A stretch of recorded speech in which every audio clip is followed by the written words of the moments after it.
त्रिवर्धनम् उर्वारुकमिव बन्धनान् मृत्योर्मुक्ष्यमामृतात् शिवः शिवोऽहम्।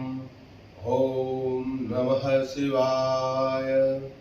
श्री शिव गीता के दूसरे अध्याय का पाठ। अनुवाद। ऋषि बोले, अगस्त्य जी रामचंद्र के निकट क्यों आए थे और किस प्रकार से रामचंद्र जी से विद्या दीक्षा कराई थी, इससे रामचंद्र को किस फल की प्राप्ति हुई, वह आप हमसे कहिए। व्याख्या। सूत जी और शौनक ऋषि का संवाद चल रहा है। पूर्व में सूत जी ने पाशुपत व्रत एवं विद्या दीक्षा की बात कही थी, जिससे केवल्य मुक्ति प्राप्त होती है, तथा यह भी कहा था कि अगस्त्य जी ने रामचंद्र को उसका उपदेश दिया था। तो शौनक जी पूछने लगे कि अगस्त्य जी वहां क्यों आए तथा रामचंद्र जी को विद्या दीक्षा क्यों कराई, इससे रामचंद्र जी को क्या लाभ हुआ, इस दीक्षा को उनको क्या आवश्यकता थी, ये सभी कुछ विस्तार से बताइए। अनुवाद। सूत जी बोले, जिस समय जनक कुमारी सीता को रावण ने हरण किया था, तब रामचंद्र जी ने वियोग के कारण बहुत विलाप किया। व्याख्या। सूत जी अगस्त्य जी के वहां आने का कारण बताते हुए कहने लगे कि जब रावण ने पंचवटी से सीता का हरण कर लिया, तब रामचंद्र जी उसके वियोग में विलाप करने लगे। उनकी इस वेदना को जानकर अगस्त्य जी वहां उन्हें ज्ञान का उपदेश देने आए। अनुवाद।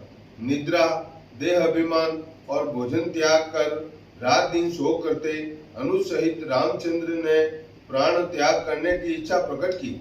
व्याख्या। सीता के वियोग में रामचंद्र जी अत्यंत दुखी हो गए। इन्होंने निद्रा, देह अभिमान तथा भोजन का भी त्याग कर अपने प्राणों का ही त्याग करने की इच्छा की। अनुवाद। तब अगस्त्य जी यह बात जानकर रामचंद्र जी के समीप आए और मुनि ने रामचंद्र जी को संसार की असारता समझाई। व्याख्या। सूत जी कहने लगे कि जब मुनि अगस्त्य जी को यह ज्ञात हुआ कि रामचंद्र जी को सीता हरण के कारण शोक हो रहा है, तो उन्हें यह ज्ञान का उपदेश देने के लिए उनके पास आए तथा इस जगत की असारता तथा मिथ्या तत्व का वर्णन करते हुए उन्हें सांत्वना देना चाहते थे कि तुम्हारे लिए शोक का कोई कारण ही नहीं है। शोक मात्र अज्ञान के कारण होता है। ज्ञानी पुरुष किसी का शोक नहीं करते। अनुवाद। अगस्त्य जी बोले, हे राजेंद्र, यह विचार क्यों करते हो? स्त्री किसकी है, यह विचार तो करो। यह देह 5 भौतिक पदार्थों से बना हुआ है। यह जड़ है, इसको ज्ञान नहीं होता। व्याख्या। अगस्त्य जी मुनि जी श्री रामचंद्र को ज्ञान का उपदेश देते हुए कहने लगे कि जिस देह के कारण तुम शोक कर रहे हो, यह देह तो 5 भौतिक पदार्थ पृथ्वी, जल, अग्नि, वायु और आकाश तत्वों से मिलकर बना है, जो सभी जड़ पदार्थ हैं। जड़ पदार्थ में ज्ञान नहीं होता, जिससे उसको शोक भी नहीं होता। सीता भी इन्हीं जड़ पदार्थों का पिंड है, उसके लिए शोक क्या करना। तुम्हारा शरीर भी जड़ पदार्थों से निर्मित है, जिससे वह भी किसी का शोक नहीं करता। तुम्हारे में यह कहां से पैदा हो गया? अनुवाद। आत्मा तो निर्लेप, सर्वत्र परिपूर्ण सच्चिदानंद स्वरूप है। आत्मा न कभी उत्पन्न होता है, न मरता है, न दुख भोगता है। व्याख्या। अगस्त्य जी कहते हुए कि शरीर जड़ होने से उसको किसी का शोक नहीं होता, तथा शरीर में जो आत्मा है वही चैतन्य तत्व है, जो सदा निर्लिप्त रहता है। वह सच्चिदानंद स्वरूप है। वही एकमात्र शाश्वत व सनातन है, जिसका न जन्म होता है न उसकी मृत्यु होती है। वह भी किसी के लिए शोक नहीं करती। इसीलिए जो इस आत्मा को नहीं जानता, वही अज्ञान के कारण शोक करता है। ज्ञानी किसी के लिए शोक नहीं करते। अनुवाद। जिस प्रकार यह सूर्य संपूर्ण संसार के नेत्र रूप में स्थित है और नेत्रों के दोष से कभी लिप्त नहीं होता। व्याख्या। अगस्त्य जी सूर्य का उदाहरण देकर कहते हैं कि जिस प्रकार सूर्य के कारण ही संसार की सभी वस्तुएं दिखाई देती है, वही संसार का चक्षु है, किंतु वह संसार में कभी लिप्त नहीं होता। संसार के सभी कार्य उसी के प्रकाश के कारण होते हैं। किंतु उसका इन कार्यों में कोई संबंध नहीं होता, वह भी किसी के लिए शोक नहीं करता। इसी प्रकार आत्मा भी निर्लेप है, वह भी किसी के लिए शोक नहीं करती। जिस प्रकार अंधे आदमी को सूर्य नहीं दिखाई देता, इसी प्रकार अज्ञानी जीव को आत्मा का ज्ञान न होने से ही वह शोक करता है। ज्ञानवान व्यक्ति शोक नहीं करते। अनुवाद। इसी प्रकार संपूर्ण भूतों का आत्मा भी दुख में लिप्त नहीं होता, और यह देह भी मल का पिंड तथा जड़ है। यह जीव कला रहित होने से जड़ है। व्याख्या। जिस प्रकार सूर्य संसार के कार्यों व उसके सुख दुख, शोक, संताप, आनंद, प्रसन्नता, जीवन, मृत्यु, योग, वियोग आदि किसी में भी लिप्त नहीं होता, न किसी के लिए शोक ही करता है, उसी प्रकार आत्मा भी संसार के कार्यों से प्रभावित नहीं होती तथा शरीर जड़ होने से वह भी शोक नहीं करता। फिर शोक किसको होता है? हे रामचंद्र, इसे समझ लेना ही ज्ञान है।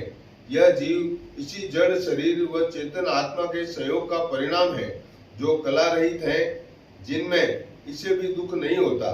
फिर तुम्हें बताओ कि दुख किसको होता है? अनुवाद। यह शरीर काष्ठ अग्नि के संयोग से भस्म हो जाता है।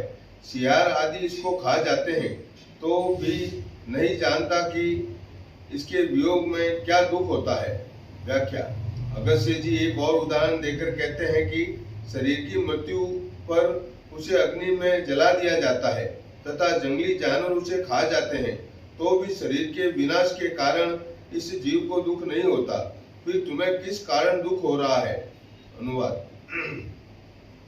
जिसका सुवर्ण के समान और गौर वर्ण तथा दूर्वादल के समान श्याम स्वरूप है, कुछ कलश जिसके उन्नत है, मध्य भाग कटी सूक्ष्म है, बड़े नितंब और जांघों वाली चरणतल जिसका कमल के सदृश रक्त वर्ण है, जिसका मुख पूर्णिमा के चंद्रमा के समान है और पके बिंबा फल के समान जिसके अधरोष्ठ है, नील कमल को समान जिसके नेत्र है, मधुमत कोकिला के समान जिसके वचन और मत हाथी की समान जिसकी चाल है, ऐसी स्त्री कामदेव के बाण के समान कटाक्षों से मेरे ऊपर कृपा करती है।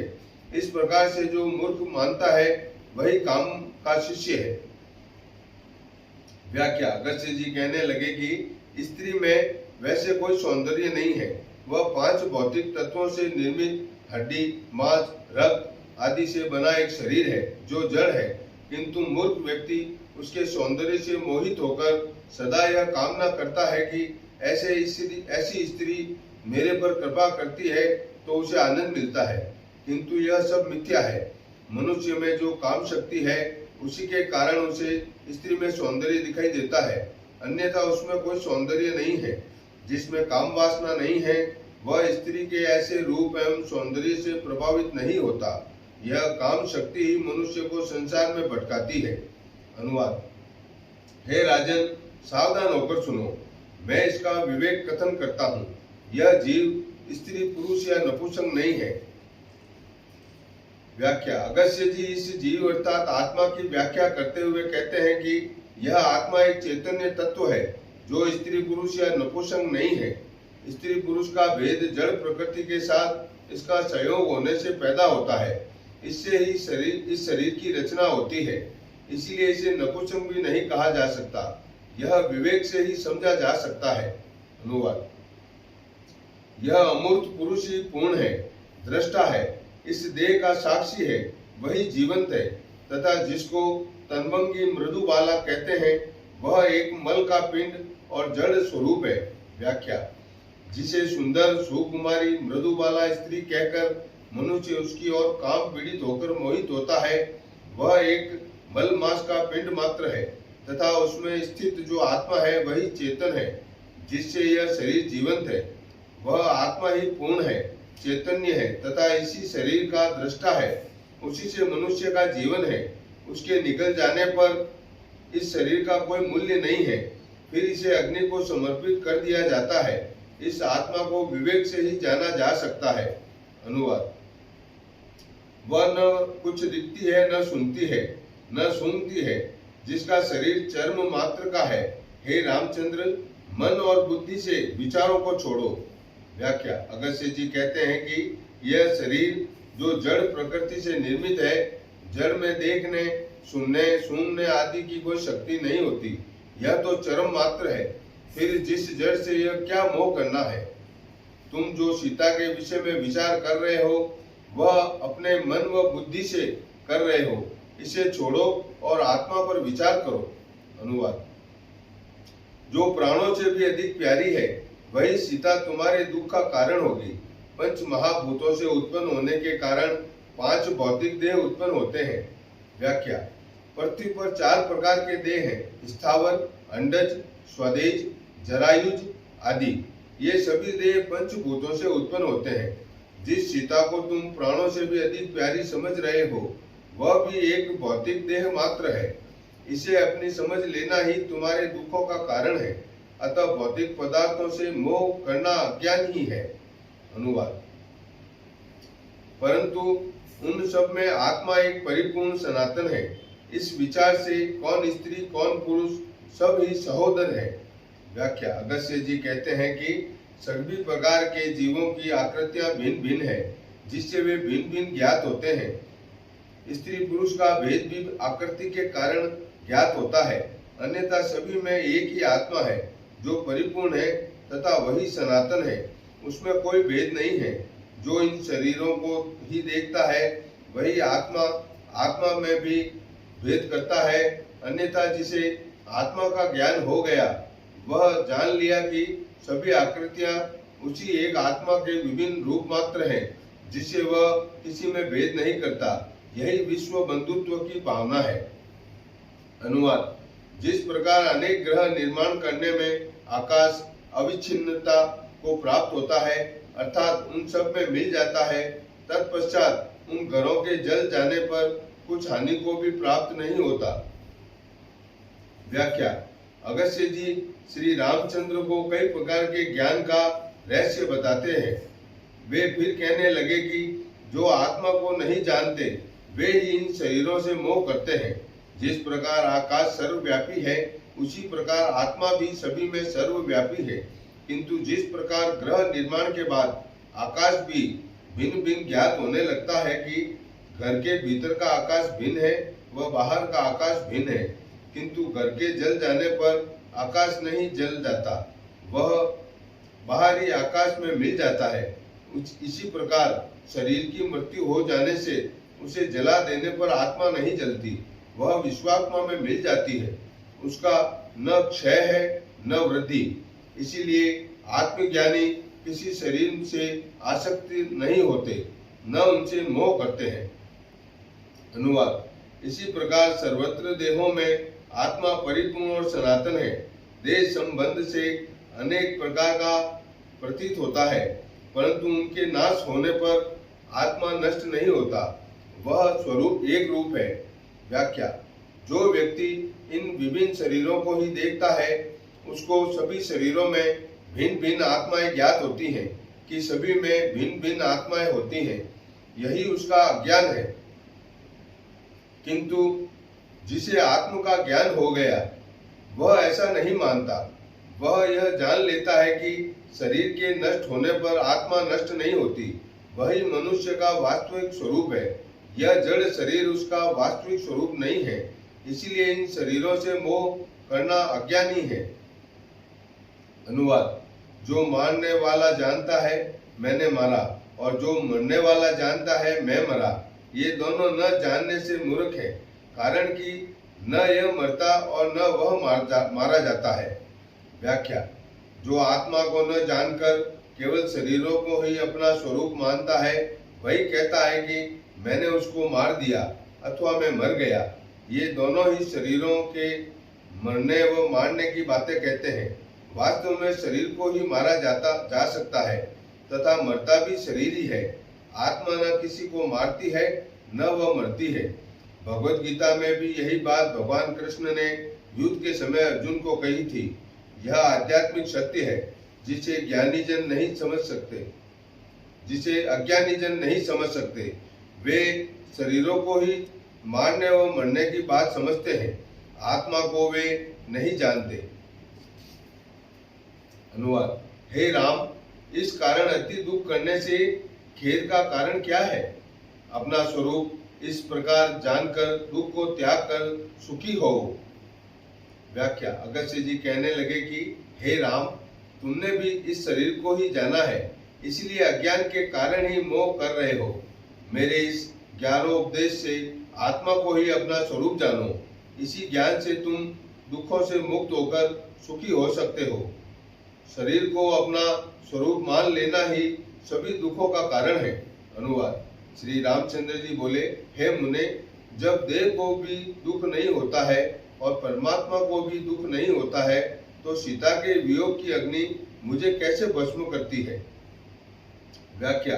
अगस्त्य जी के आत्मा का वर्णन करने के बाद श्री रामचंद्र जी उनसे पूछते हैं कि यह शरीर भी जड़ है जिससे दुख नहीं होता तथा आत्मा को भी दुख नहीं होता, फिर इस शरीर में ऐसी कौन सी वस्तु है जिससे दुख होता है तथा मुझे यह दुख किस कारण से हो रहा है, कृपया समझाइए।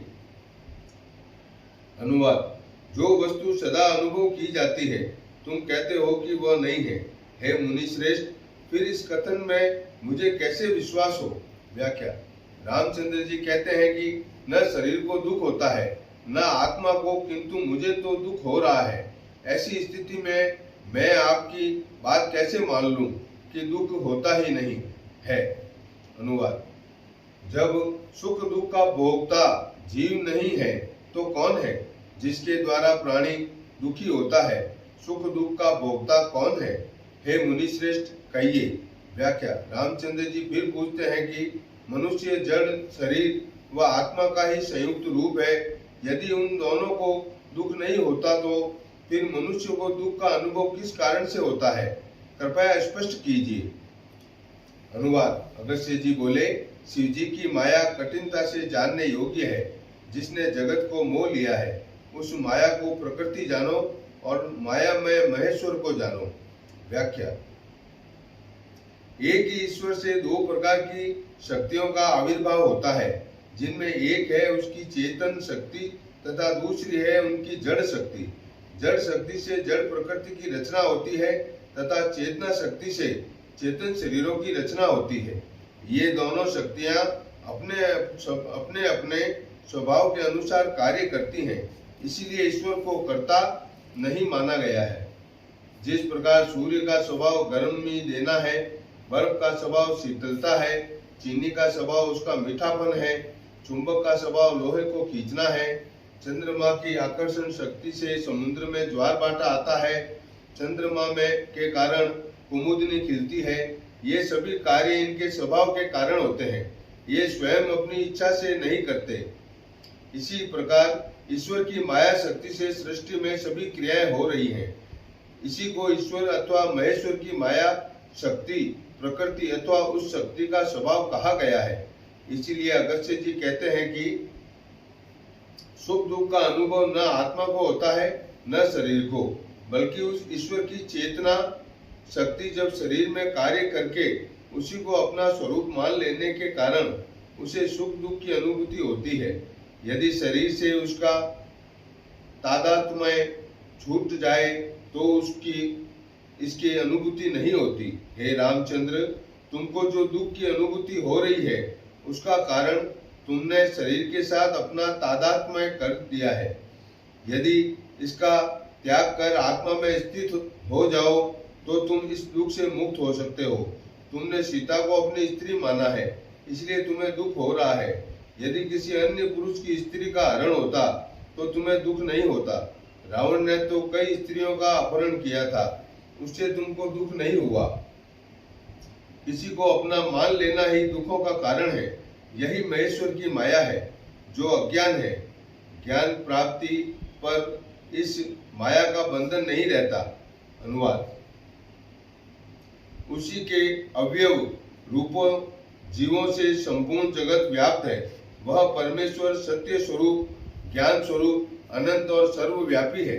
व्याख्या। अगस्त्य जी कहते हैं कि वह महेश्वर तो सत्य स्वरूप है, चैतन्य शक्ति है, वही ज्ञान स्वरूप भी है तथा सर्वव्यापी है। वह सृष्टि की किसी क्रिया में न भाग लेता है न उनमें कोई हस्तक्षेप भी करता है। वह तो निर्लिप्त रहकर दृष्टा मात्र है। सृष्टि की सभी क्रियाएं उसकी दोनों प्रकार की शक्तियां के स्वभाव के कारण हो रही हैं। इसीलिए दुखों का कारण आत्मा नहीं बल्कि उसका स्वभाव है। अनुवाद। उसी का अंश जीव लोक में सब प्राणियों के हृदय में स्थित हुआ है। जिस प्रकार काष्ठ के प्रयोग से अग्नि में स्फुलिंग उठते हैं, उसी प्रकार जीव भी परमात्मा से उत्पन्न होता है। व्याख्या। वह परमात्मा सत्य, चित्त व आनंद स्वरूप है तथा वही सर्वव्यापी है, जो इस जीव लोक में अर्थात समस्त जीवों के शरीर में अंश रूप से व्याप्त है। वही सबके हृदय में स्थित है। जिस प्रकार काष्ठ के संयोग से अग्नि में कई चिंगारियां उठती है, उसी प्रकार ईश्वर की चेतना शक्ति का जब प्रकृति से संयोग होता है तो जीव सृष्टि की रचना होती है। अकेली चेतना से जीवों की रचना नहीं हो सकती, न अकेली प्रकृति जड़ होने से जीव सृष्टि की रचना कर सकती है। अतः जड़ प्रकृति और ईश्वर की चेतना शक्ति ही समस्त जीव जगत की रचना करती है। अनुवाद। यह ईश्वर के अंश रूप जीव अनादि काल के कर्म बंधन के पास में बंधे हैं। यह अनादि वासनाओं से युक्त हैं और क्षेत्रज्ञ कहलाते हैं। व्याख्या। इस शरीर रूपी क्षेत्र में निवास करने वाला आत्मा क्षेत्रज्ञ है, जो इस क्षेत्र को जानता है। यह आत्मा यद्यपि ईश्वर का अंश होने से निर्लिप्त रहता है, किंतु अनादि काल से यह अज्ञान के कारण वासनाग्रस्त हो गया है, जिससे यह कर्म बंधन में पड़कर बार बार जन्म धारण करता है। अनुवाद। मन, बुद्धि, चित्त, अहंकार ये चारों अंतःकरण के ही भेद हैं। इस अंतःकरण चतुष्टय में क्षेत्रज्ञों का प्रतिबिंब पड़ता है। व्याख्या। प्रकृति का उस चेतना शक्ति से संयोग होने पर मन, बुद्धि, चित्त व अहंकार रूपी अंतःकरण की रचना होती है, जिसमें उस क्षेत्रज्ञ आत्मा का प्रतिबिंब पड़ता है, जिससे ये चारों सक्रिय होकर अपना अपना कार्य करने लगते हैं। जीवन का आरंभ भी इसी से होता है। अनुवाद। वही जीवपन को प्राप्त होकर कर्म फल के भोक्ता हुए हैं। वही जीव कर्म भोगने के स्थान देहों को प्राप्त होकर विषय सेवन करने से सुख अथवा दुख का भोग करते हैं। व्याख्या। अंतःकरण के निर्माण से ही जीव की रचना आरंभ होती है। इसी से उसमें भोगों की वासना जागृत होती है, जिससे वह अच्छे बुरे कर्म करता है, जिससे उन कर्मों का जो भी अच्छा बुरा फल होता है उसे उसको भोगना पड़ता है। इन्हीं के कारण वह सुख दुख का भोग करता है। इन कर्मों को करने के लिए ही उसे शरीर धारण करना पड़ता है, क्योंकि बिना शरीर के कर्म संभव नहीं है। यह सब उसकी वासना के कारण होता है। अनुवाद। स्थावर और जंगम के दो भेद हैं, इस प्रकार शरीर कहा जाता है। व्याख्या। सभी जीवों की उत्पत्ति प्रकृति तत्वों से ही होती है, जिसका विकास उस आत्मा चेतन की योजना अनुसार होता है। ये जीव दो प्रकार के होते हैं, जिन्हें स्थावर तथा जंगम कहा जाता है। अनुवाद। वृक्ष, लता, गुलम ये सब स्थावर सूक्ष्म देह कहलाते हैं और अंडज, पक्षी, सर्प आदि होते हैं स्वदेज। कृमि, मस्कादि, जरायुज, मनुष्य, गौ आदि ये सब जंगम शरीर कहलाते हैं। व्याख्या। इन शरीरों में वृक्ष, लता, गुल्म आदि ही स्थावर शरीर हैं, जो चलते फिरते नहीं हैं। दूसरे प्रकार के शरीर जंगम है, जो चलते फिरते हैं। इनमें अंडजों से उत्पन्न होने वाले, पसीने से उत्पन्न होने वाले तथा झेर से उत्पन्न होने वाले शरीर हैं। ये कभी जीव प्रकृति के अनुसार पैदा होते हैं। प्रकृति के ये तत्व जब विशेष अनुपात व क्रम में होते हैं तो उसी प्रकार के जीवों की रचना होती है, उससे भिन्न रचना नहीं हो सकती। इसीलिए प्रत्येक जीवन अपने ही गुण धर्म के अनुसार उसी जाति की उत्पत्ति करता है। जिस प्रकार प्रत्येक लोहा चुंबक नहीं होता, किंतु जब विद्युत प्रवाह से उसके कण व्यवस्थित हो जाते हैं तो वही चुंबक बन जाता है तथा उन कणों के बिखरने पर उसका चुंबकत्व नष्ट हो जाता है। इसी प्रकार बीज को भून देने पर अथवा उसको पीस देने पर उसकी कामबद्धता नष्ट हो जाती है, जिससे भुना हुआ बीज उपयुक्त शरीर की रचना नहीं कर सकता। अनुवाद: कितने ही प्राणी शरीर धारण के निमित्त कर्मानुसार योनियों में प्रवेश करते हैं और दूसरे वृक्षों का आश्रय करते हैं। व्याख्या: मनुष्य का जन्म किस योनि में होता है, इसका निश्चय उसके द्वारा पूर्व जन्मों के किए गए सद असद कर्मों के अनुसार होता है। कुछ इन्हीं कर्मों के अनुसार वृक्षादि बनते हैं। अनुवाद: जब यह जीव विषयों में लिप्त होता है तब मैं सुखी हूँ या दुखी हूँ ऐसा मानता है। यद्यपि यह निर्लेप ज्योति स्वरूप है, परंतु शिवजी की माया से मोहित होकर सुख दुख का प्रीतिकारक होता है। व्याख्या: सुख दुख का अनुभव आत्मा को नहीं होता, क्योंकि वह निर्लेप है, उसकी कोई कामना एवं वासना नहीं है, किंतु अज्ञानवश मनुष्य उस आत्मा का विस्मरण कर भोगों में ही लिप्त रहता है। भोग प्राप्त होने पर अपने को सुखी मानता है, किंतु भोग प्राप्त न होने पर वह दुखी होता है। अतः सुख दुख का कारण आत्मा नहीं, बल्कि उसकी काम वासना एवं आसक्ति ही है। यही उस शिव की माया शक्ति है, जिससे वह आत्मा के प्रति अंधा हो जाता है। वह प्रकृति को ही सब कुछ मानकर भोगों में लिप्त रहता है, जो उसके दुखों का कारण बनता है। ईश्वर स्वयं किसी को दुख सुख नहीं देते। अनुवाद: काम, क्रोध, मद, लोभ, मात्सर्य और मोह यह 6 महाशत्रु अहंकार से उत्पन्न होते हैं। व्याख्या: सभी बुराइयों का मूल है अहंकार, जिसे मनुष्य स्वयं को उस ईश्वर से भिन्न अपनी स्वतंत्र सत्ता मान लेता है। इसी से उसमें काम, क्रोध, लोभ, मोह व मत्सर आदि कई दुर्गुण पैदा होते हैं, जो उसके पतन का कारण बनते हैं। जब तक अहंकार है तब तक ये सब रहेंगे ही। इनको सीधा मिटाने का कोई उपाय नहीं है। कोई भी संत, ज्ञानी, महात्मा, अवतार, तीर्थकर, पैगंबर इन्हें नहीं मिटा सकता है। इन्हें मिटाने के लिए स्वयं को ही प्रयत्न करना पड़ेगा। इन्हीं के कारण मनुष्य संसार में दुख पाता है, किंतु इन्हें दूर करने का प्रयत्न नहीं करता। अपने अहंकार का त्याग कर ईश्वर के साथ अपना तादात्म्य स्थापित करना ही इनकी निवृत्ति का एकमात्र उपाय है। अनुवाद: यही अहंकार स्वप्न और जागृत अवस्था में भी जीव को दुख देता है और सुषुप्ति में सूक्ष्म रूप के होने और अहंकार के अभाव से यह जीव शिवत्व आनंद रूप को प्राप्त होता है।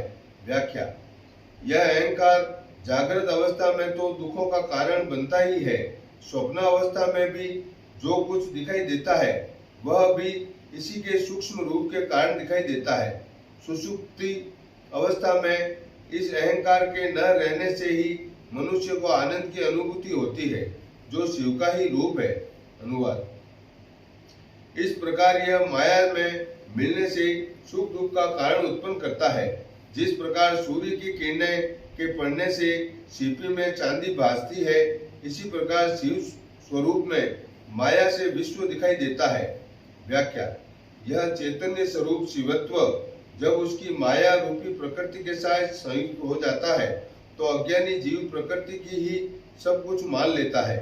जो दृश्य है तथा शिव स्वरूप ईश्वर को विस्मृत कर जाता है। यही उसका अज्ञान का पर्दा है, जिसे दूर करने का एकमात्र उपाय उस शिवत्व की प्रत्यक्ष अनुभूति करना है। जिस प्रकार सीपी को चांदी समझ लेना, मृग मरीचिका में जल देखना, रस्सी को सर्प समझ लेना, आकाश में इंद्रधनुष को वास्तविक मान लेना भ्रांति ही तो है। इस भ्रांति का निवारण प्रत्यक्ष देखने से ही होता है। इसीलिए सुख दुख का कारण ईश्वर नहीं, बल्कि यह माया शक्ति प्रकृति ही है। अनुवाद: इस कारण तत्व ज्ञान से तो कोई भी दुख का भागी नहीं है। इससे हे राम, तुम दुख को त्यागो, वृथा क्यों दुखी होते हो। व्याख्या: अगस्त्य जी ने श्री राम को तत्व ज्ञान का उपदेश देकर कहा कि यह तत्व ज्ञान ही परम ज्ञान है, जिसे प्राप्त करने पर कोई दुखी नहीं होता। किंतु जो इस ज्ञान को नहीं जानता, वह अपने अज्ञान के कारण व्यर्थ का शोक कर दुखी होता है। तुम अज्ञान के कारण ही दुखी हो रहे हो। इसे छोड़ो। ज्ञानी व्यक्ति किसी के लिए शोक नहीं करते। अनुवाद। श्री राम बोले, हे मुनिराज, जो तुमने मेरे सम्मुख कहा है यह सब सत्य है, तथापि भयंकर प्रारब्ध देव का दुख मुझे नहीं छोड़ता है। व्याख्या। श्री राम कहने लगे कि आपने जो ज्ञान का उपदेश दिया है वह सत्य है, किंतु मैं ऐसा सोचता हूँ कि यह सभी दुख शोक मुझे प्रारब्धवश हो रहा है, जिसे मैं रोक नहीं पा रहा हूँ। इस पर मेरा वश नहीं है, न आपके ज्ञान से ही यह कम होने वाला है। अनुवाद। जिस प्रकार मद प्राणी को मदमत कर देता है, इसी प्रकार अज्ञानता हीन तत्व ज्ञान युक्त ब्राह्मण को भी प्रारब्ध कर्म नहीं छोड़ता। व्याख्या। श्री रामचंद्र जी कहने लगे कि जिस प्रकार मद पान कर लेने पर उसकी विवेक बुद्धि नष्ट हो जाती है, उसका सारा ज्ञान लुप्त हो जाता है, उसको होश नहीं रहता कि उसे क्या करना है तथा क्या कहना है, उसी प्रकार जिस पर प्रारब्ध कर्म का प्रभाव हो जाता है, उस समय उसका सारा ज्ञान लुप्त हो जाता है। मैं भी ऐसा ही सोच रहा हूँ कि यह शोक मुझे प्रारब्धवश ही हो रहा है, मेरे नहीं चाहते हुए भी क्यों हो रहा है, इसका मुझे भी ज्ञान नहीं है। अनुवाद। बहुत कहने से क्या लाभ, यह काम प्रारब्ध का मंत्री है, यह मुझको दिन रात पीड़ा देता है और इसी प्रकार से अहंकार भी दुख देता है। व्याख्या। श्री राम कहते गए कि कोई कितना ही ज्ञानवान क्यों न हो, प्रारब्ध यदि उस पर हावी हो जाए तो वहाँ अच्छे से अच्छे ज्ञानी भी अपना होश भूल जाते हैं। मनुष्य में कामना, वासना, आसक्ति, अहंकार आदि प्रारब्ध से ही मिलते हैं। जिस प्रकार नियंत्रण कर पाना कठिन हो जाता है, मैं भी ऐसा ही सोच रहा हूँ कि यह शोक मुझे प्रारब्धवश ही हो रहा है, मैं चाहते हुए भी इससे मुक्त नहीं हो पा रहा हूँ। अनुवाद। जीव अत्यंत पीड़ित होकर स्थूल देह का त्याग करता है, इस कारण हे ब्राह्मण, मेरे जीवन के निमित्त उपाय करो। व्याख्या। रामचंद्र जी कहने लगे कि जो व्यक्ति अत्यंत दुखी हो जाता है वह अंत में अपने प्राणों का ही त्याग कर देता है। मैं भी इसी स्थिति में हूँ, अतः आप मेरे प्राणों की रक्षा का उपाय बताइए। दूसरा अध्याय समाप्त। ओम नमः शिवाय। शिवः शिवोऽहम्।